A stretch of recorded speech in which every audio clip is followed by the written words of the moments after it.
જૂનાગઢમાં ગિરનારની લીલી પરિક્રમાનો પ્રારંભ થઈ ચૂક્યો છે. મધરાત્રે પૂજન વિધિ કર્યા બાદ સાધુ સંતો રાજકીય અગ્રણીઓની હાજરીમાં લીલી પરિક્રમાનો પ્રારંભ કરાવાયો છે. પ્રકૃતિના ખોળે લીલી પરિક્રમાનો માહોલ છવાયો છે, ત્યારે ભાવિક ભક્તોમાં અનેરો આનંદ જોવા મળી રહ્યો છે. આખા પરિક્રમાના રૂટ પર માનવ મહેરામણ જોવા મળી રહ્યો છે. લીલી પરિક્રમામાં અત્યાર સુધી 9 લોકોના મોત થયા હોવાના સમાચાર મળી રહ્યા છે, જ્યારે 2 દિવસમાં 6 બાળકો સહિત 43 લોકો ગુમ થયા છે.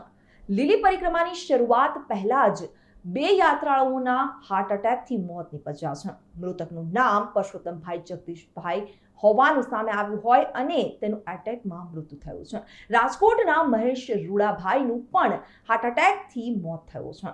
લીલી પરિક્રમા માટે ચુસ્ત પોલીસ બંદોબસ્ત ગોઠવવામાં આવ્યો છે અને શહેરના 427 જેટલા કેમેરાઓથી સતત નજર રાખવામાં આવી રહી છે.